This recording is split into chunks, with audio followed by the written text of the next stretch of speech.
The 8 signs that tell you you're not right for this circus. You're sitting in a crowded cafe. Around you, an orchestra, forced laughter, pats on the back, conversations about how cool your coworker's new SUV is. You stare into your coffee as if it holds the universe's answers. You don't feel sad, no. You feel alone, but not the kind of tear-jerking loneliness you see in movies. It's something more alienating. It's as if you're watching humans through thick glass.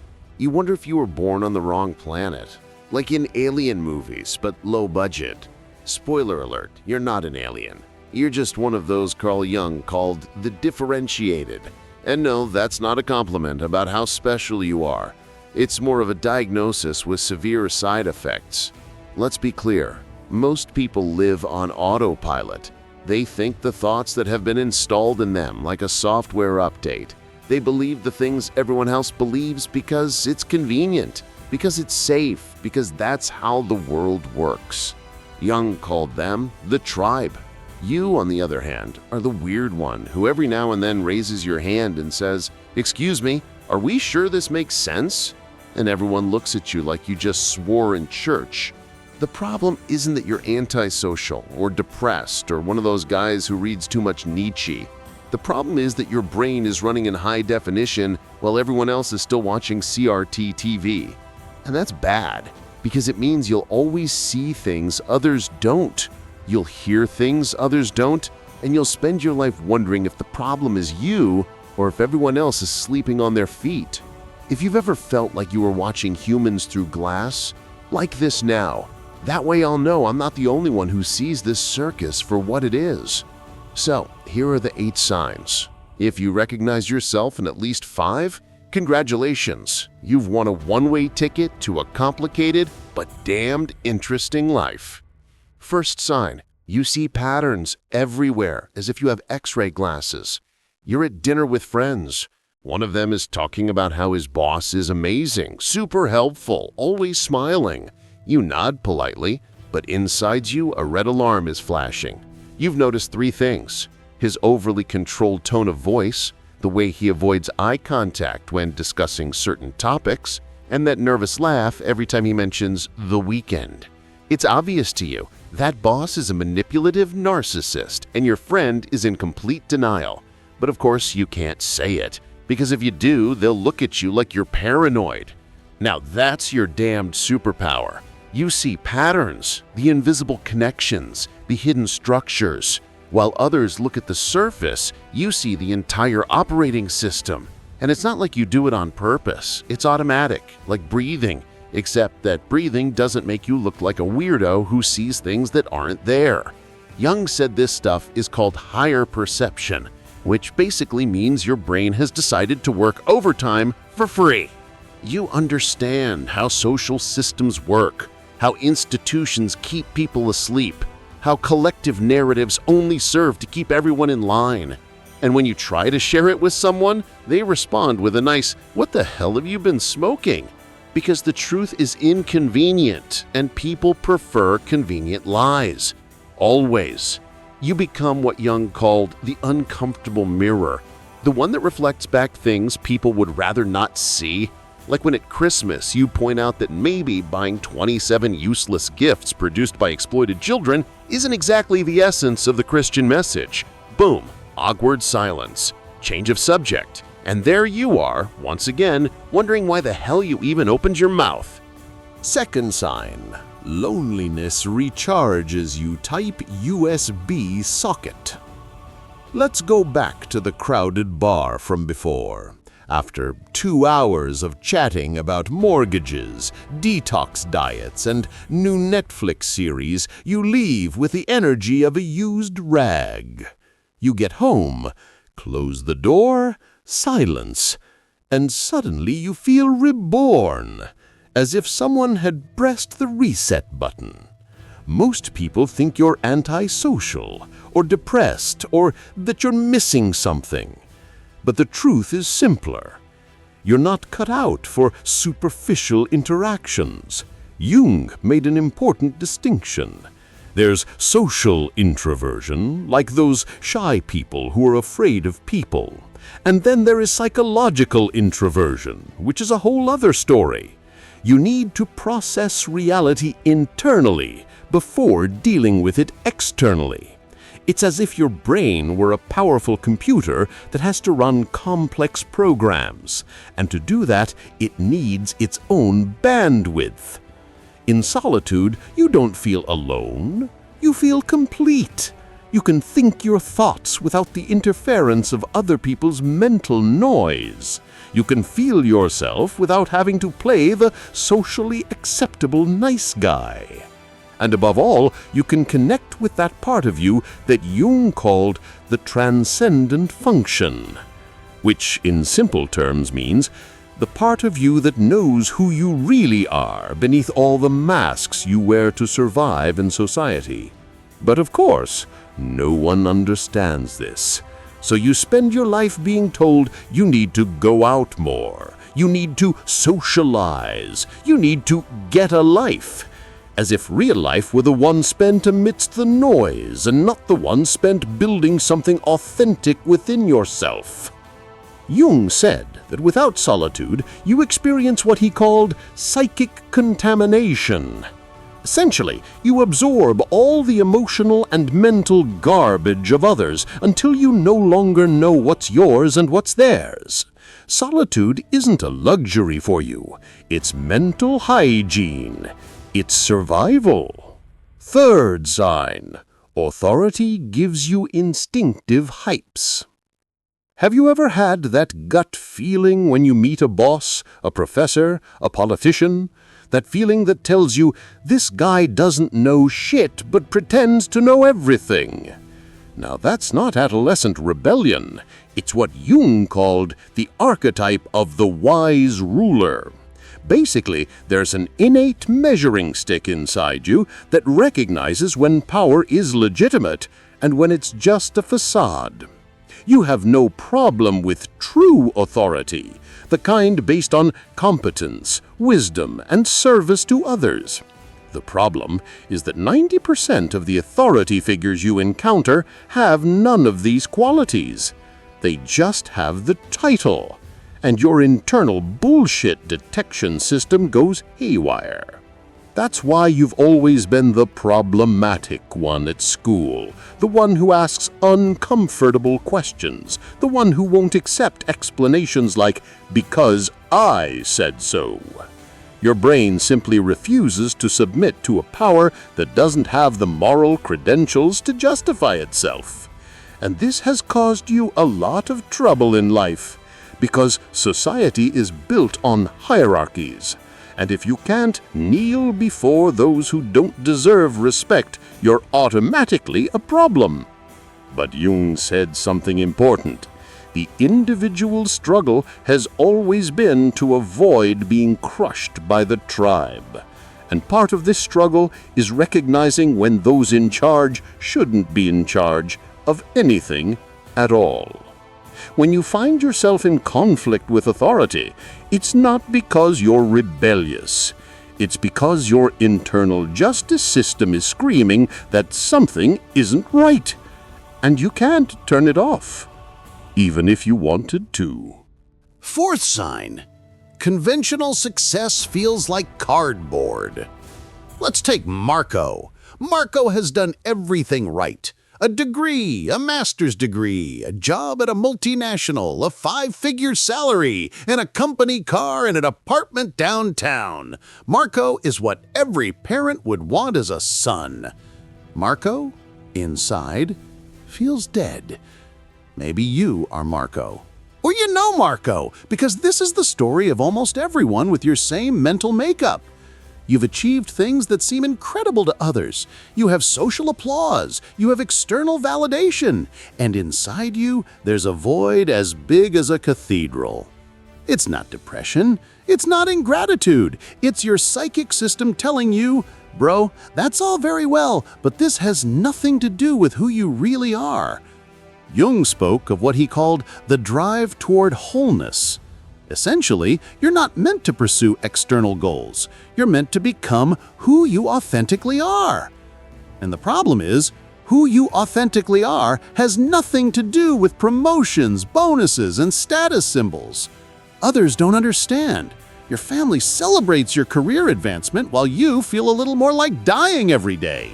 Friends envy you for your achievements while you look in the mirror and don't recognize yourself. Jung called this the price of adaptation.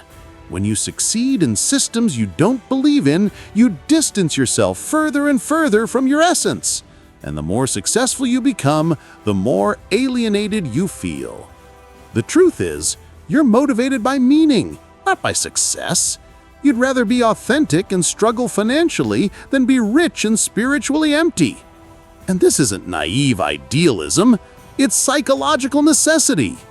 Inside you is what Jung called the meaning detection system, an internal GPS that tells you when you're going in the right direction and when you're just playing a role written by someone else. That's why the more conventional success you achieve, the more lost you feel, because you're climbing the ladder leaning against the wrong wall. And your internal system knows it, and it shouts it at you every holy day. Fifth sign. You absorb other people's emotions like a defective sponge. You walk into a room. You haven't spoken to anyone yet, but you already know. There's tension. 2 people had an argument before I arrived. Someone is anxious about something. That other person is lying about something. How do you know? You don't know. You feel it. In your body, in your stomach, in your throat. Jung called this mystical participation, which translated means the boundaries between you and others are porous like a sieve. Most people have natural barriers that protect them from emotional overflow. You don't. You are what Jung called an individual with permeable psychic boundaries. Translation, you absorb everything. The other person's anxiety, the colleague's anger, your mother's sadness, even when you don't want it to, even when it kills you. That's why malls destroy you. It's not that you don't like people, it's that being in a crowd means processing the emotions of 500 people at once. It's as if your brain had to manage 500 television channels all at once. The result? You go home exhausted, as if you'd worked a night shift in a mine. And people don't understand. They tell you, come on, it was just a trip to the mall. Yes, for you it was just a trip to the mall. For me it was an experience of mass emotional absorption that sucked 3 days of vital energy out of me. But you can't say that, because it sounds like a psychopath, even though that's literally what happens. Jung said this sensitivity is an advanced form of psychological perception. You read people the way others read books. You understand what they feel, even when they lie. You feel the pain they hide behind their smiles. And it's a gift, but it's also a curse, because it means you can never turn off the receiver. You're always in reception mode, always connected, always overloaded. The only way to survive is to learn what Jung called psychological differentiation, which essentially means learning to distinguish between your own emotions and those you've stolen from others without realizing it. Easy to say, hell to do. Sixth sign. You speak in metaphors like an Old Testament prophet. Normal people see a tree. You see a symbol of growth, rootedness, the connection between heaven and earth, cycles of death and rebirth. Normal people see a car accident. You see a metaphor for the chaos that emerges when control collapses. Jung said you think in what he called symbolic language. While everyone else processes the world in a literal and concrete way, you see everything as metaphor, symbol, archetype. And it's not that you do it on purpose, it's that your brain naturally accesses what Jung called the collective unconscious, that universal database of images, stories, and patterns that lie beneath the surface of human consciousness. That's why you love myths, fairy tales, ancient stories, because you instinctively understand that they're not just stories, they're maps, coded instructions for how the human psyche works. You see the hero's journey everywhere, in your life, in the lives of others, in movies, in politics, everywhere. Jung called this stuff archetypal perception, the ability to see through superficial events to the deep psychological forces that govern them. Others look at you strangely when you talk like that, because they only see the surface. You see the structure. They see the wave. You see the ocean. And trying to explain it to them is like trying to describe the color red to a blind person. Impossible, frustrating, lonely. Seventh sign. Your crises have been portals to other dimensions. Most people go through difficult times and emerge the same way they went in, only more tired. You, on the other hand, have gone through what Jung called the encounter with the unconscious. Crises that destroyed you, depression, anxiety, existential breakdowns, devastating losses. Moments when you hit rock bottom and discovered there was even more rock underneath. But instead of being destroyed, you were transformed. Jung said that enlightenment doesn't come by imagining figures of light. It comes by making darkness conscious. And you did just that. You descended into the hell of your psyche. You faced demons that most people spend their lives avoiding. And you came back a different person. These crises weren't random. Jung called them initiations, accelerators of consciousness. Experiences that force a rapid psychological development that could never happen through ordinary life. The problem is that while you were experiencing them, they just seemed horrible. No one told you, hey, this is an opportunity for transformation. No, you were just suffering like a dog. But now, looking back, you understand. That depression forced you to look at the lies you were telling yourself. That anxiety showed you where you were betraying yourself. That loss taught you what really matters. Jung called this process individuation, the journey to psychological wholeness, and that journey requires integrating both light and shadow. You can't choose. It's all or nothing.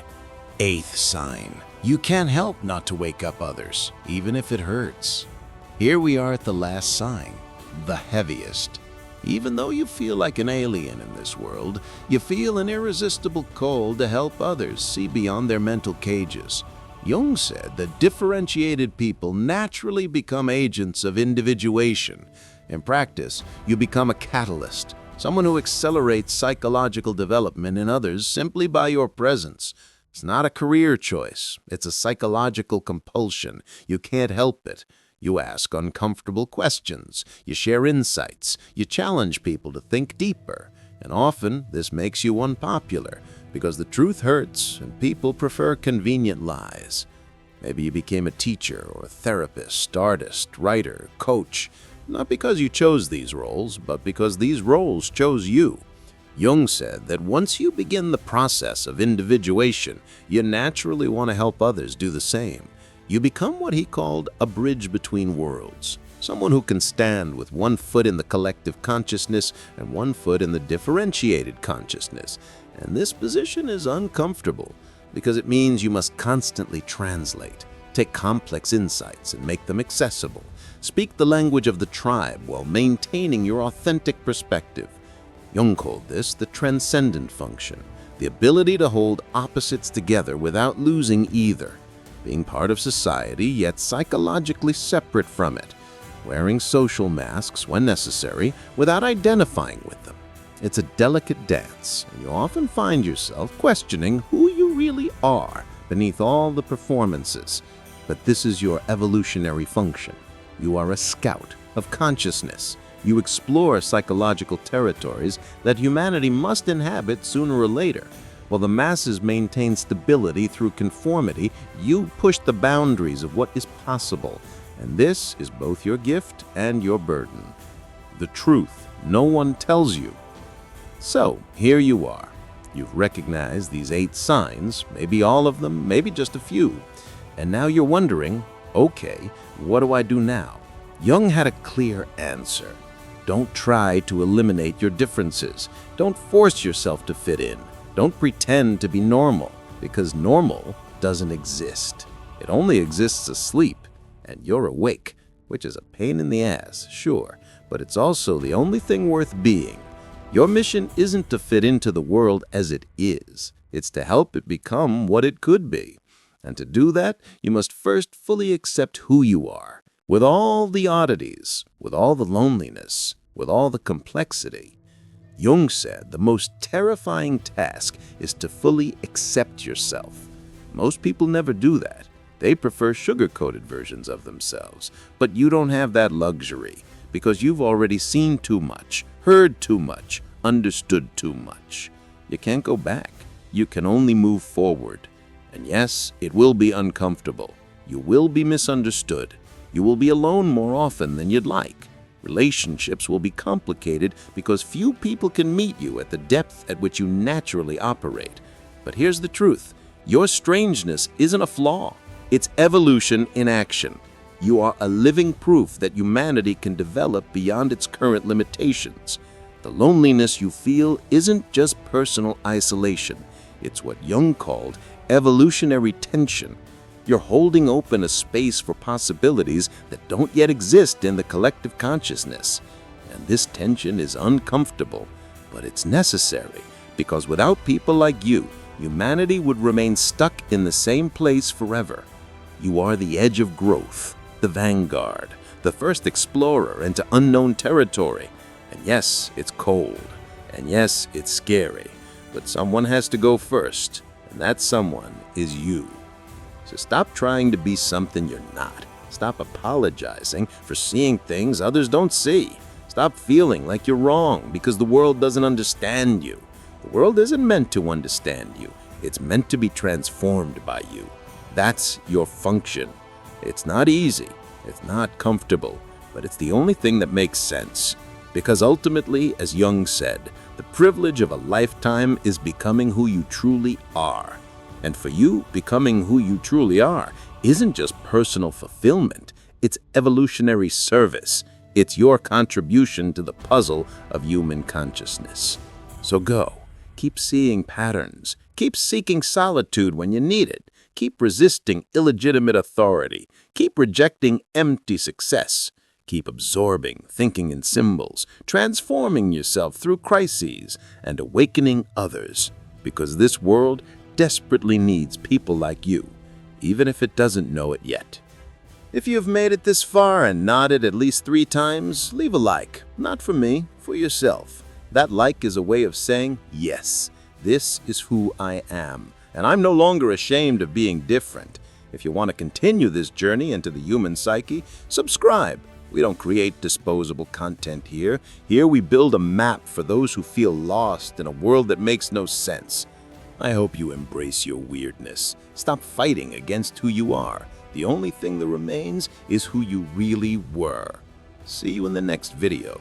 You're not wrong, you're just awake in a world of sleepwalkers.